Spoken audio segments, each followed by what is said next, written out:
Korean বিভিন্ন ID, সেই Korean ছবি ছিল সেখানে এবং কোরিয়ান নামে ছিল সেই আইডিগুলো।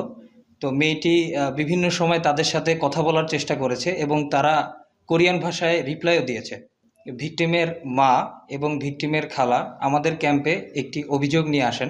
পরবর্তীতে তাদের সাথে কথা বলে আমরা জানতে পারি যে তাদের 11 বছরের একটি মেয়ে সকালবেলা তাদের বাড়ি হতে নিখোঁজ হয়েছেন।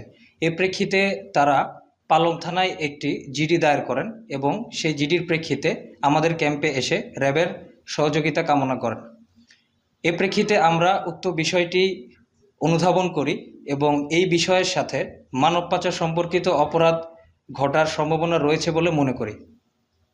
তৎক্ষণাৎ আমরা তথ্য প্রযুক্তির সহায়তায় উক্ত মেয়েটির অবস্থান নির্ণয় করি এবং সেই অবস্থান উক্ত মুহূর্তে ঢাকায় দেখায়।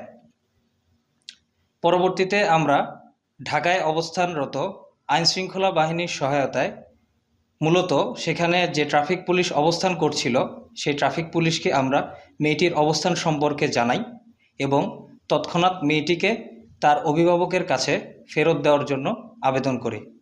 এভাবেই আমরা একজন ভিকটিমকে রক্ষা করেছি।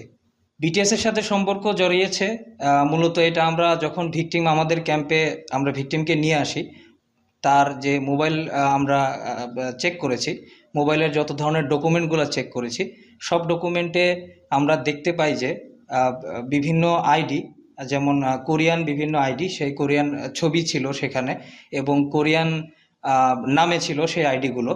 তো মেয়েটি বিভিন্ন সময় তাদের সাথে কথা বলার চেষ্টা করেছে এবং তারা কোরিয়ান ভাষায় রিপ্লাইও দিয়েছে। তো এ থেকে আমরা মনে করতে পারি যে সে বিটিএসের সাথে সম্পর্ক রয়েছে তার। না, মেয়েটি অতিরিক্ত ছোট হওয়ার কারণে আমরা আসলে তার সাথে কথা বলার চেষ্টা করেছি, কিন্তু পুরোপুরি সে স্বীকার করেনি।